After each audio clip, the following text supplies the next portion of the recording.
வணக்கம் மக்களே, நான் தான் உங்கள் தமிழன் அப்ராட். டாலஸ் டவுன்டவுன்லேருந்து உங்கள் எல்லாத்தையும் நான் வெல்கம் பண்ணுறேன். நீங்கள் டாலஸ் டவுன்டவுனில் இருந்திருக்கீங்கன்னா உங்களுக்கே தெரியும் இங்கே பார்க்கிங் தேடுறது எவ்வளோ பெரிய கஷ்டமான டாஸ்க்குன்னு. இந்த ஷோவுக்கு போகிற எக்ஸைட்மெண்ட்டை விட பார்க்கிங் கிடைக்குமாங்கிற டென்ஷன் தான் ஜாஸ்தி ஆகிடுச்சு. ஆனால் அதெல்லாம் ஒரு விஷயம் இல்லைங்க. ஏன்னா இன்றைக்கி நம்ம பார்க்க போகிற ஷோ லைஃப் ஆஃப் பை. உள்ளே என்டர் ஆட உடனே அந்த பார்க்கிங் டென்ஷன் எல்லாம் போயிடுச்சு. அப்படி ஒரு ஆம்பியன்ஸ், அப்படி ஒரு கிராண்டான இடம். நம்ம புக் படிச்சிருப்போம், படம் பார்த்துருப்போம். உங்களுக்கு புக் பிடிச்சிருந்துச்சா இல்லை படம் பிடிச்சிருச்சான்னு கமெண்ட்டில் சொல்லுங்கள். எனக்கு ரெண்டுமே பிடிக்கும். ஆனால் நம்ம ஊர் கதையை இங்கே டாலஸில் இவ்வளோ பெரிய ஸ்டேஜில் லைவாக பார்க்க போகிற எக்ஸைட்மெண்ட் ஒரு தனி எக்ஸைட்மெண்ட் தாங்க. இந்த ஷோவுக்கான டிக்கெட்டை ஸ்பான்சர் பண்ணுற ஒரு நல்ல உணர்வுக்கும் ரொம்ப நன்றி. இந்த ஷோவோட பிக்கஸ்ட் ஸ்பெஷாலிட்டி என்ன தெரியுமா? இது நம்ம ஊர் பாண்டிச்சேரியில் ஆரம்பிக்கிற ஒரு கதை. பாண்டிச்சேரியில் யாராவது இருந்திருக்கீங்களா அப்படின்னா கண்டிப்பாக சொல்லுங்கள். பாண்டிச்சேரிங்கிற ஒரு பேரை கேட்கும் போதே நம்ம ஊர் ஃபீல் வருதுல்ல.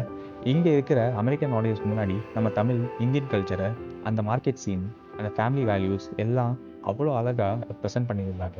பார்க்கும்போது ரொம்ப பெருமையாக இருந்துச்சு. ஓகே, இப்போ படத்துக்கும் இந்த லைவ் ஷோவுக்கும் என்ன பெரிய வித்தியாசம்? படம் பார்த்துருப்போம், அதில் சிஜியில் மிரட்டி விட்டுருப்பாங்க.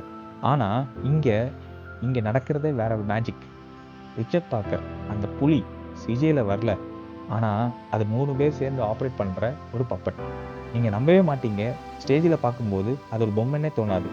ஒரு உயிருள்ள புலி நம்ம கண் முன்னாடி நிற்கிற மாதிரியே இருக்கும். இப்போ சொல்லுங்கள், உங்களுக்கு எந்த மேஜிக் பிடிச்சிருக்குன்னு? மூவியோட பெர்ஃபெக்ட் சிஜியா இல்லை இந்த ஸ்டேஜோட ரா உயிருள்ள அனுபவமா? ஆர்டிஸ்டஸ் பற்றி சொல்லியே ஆகணும். எஸ்பெஷலி அந்த பையன் நடித்த ஆக்டர் ரொம்ப பிரமாதமாக நடிச்சிருந்தார். ஆனால் உண்மையான ஹீரோஸ் யார் தெரியுமா? அந்த பப்பட்டஸ் தாங்க. அவங்க வெறும் பொம்மையை அசைக்கலை, அதுக்கு உயிரே கொடுத்துருக்காங்க. ஸோ அவங்க எல்லாருக்கும், எஸ்பெஷலி அந்த பப்பட்டஸ்க்காக கமெண்ட் செக்ஷனில் கொஞ்சம் ஃபயரும் ஹார்ட் எமோஜிஸும் போடுங்க. they truly deserve it, right?